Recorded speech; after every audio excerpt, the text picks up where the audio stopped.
আবু হুরায়রা রাদিয়াল্লাহু তাআলা আনহু বলেন, রাসূল সাল্লাল্লাহু আলাইহি সাল্লাম বলেছেন, মান নাফাসাল মুমিনিন কুরবাতান মিন কুরাবিদ দুনিয়া নাফাসাল্লাহু আনহু কুরবাতা মিন কুরাবি ইয়াউমিল কিয়ামা।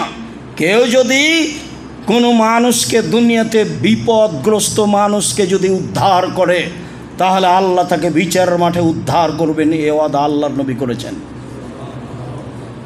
তিনি বলেছেন, ওমা ইয়াসসারা আল মুমিনিন ইয়াসসারাল্লাহু আলাইহি ফিদ দুনিয়া ওয়াল আখিরাহ।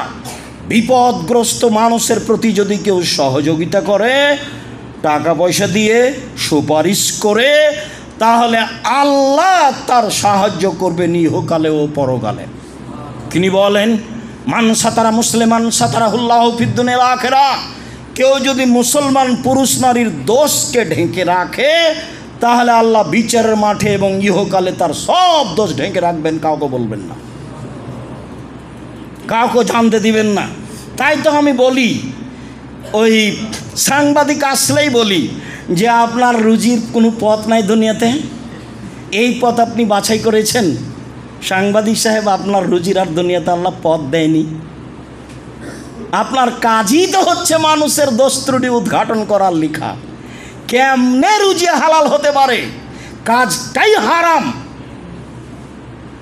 সঠিক তথ্য হলেও যেই তথ্য মানুষের মান সম্মানের ব্যাপার, সেই তথ্য প্রকাশ করা কঠিনভাবে নিষেধ। রাসূল সাল্লাল্লাহু আলাইহি ওয়াসাল্লাম এটাই বলেছেন। তিনি বলেছেন, আল্লাহু ফিনাল বিমাকান আল আব্দু ফি আখিহি। অতক্ষণ পর্যন্ত আল্লাহ মানুষের সাহায্যে থাকে যতক্ষণ পর্যন্ত মানুষ মানুষের সাহায্যে থাকে। মানুষের উপকারে থাকবেন, কোনো সময় ক্ষতিতে থাকবেন না। যা করেছে করেছে, সব মাপ। যা বলেছে বলেছে, সব মাপ। জীবনে প্রতিশোধ নেবেন না।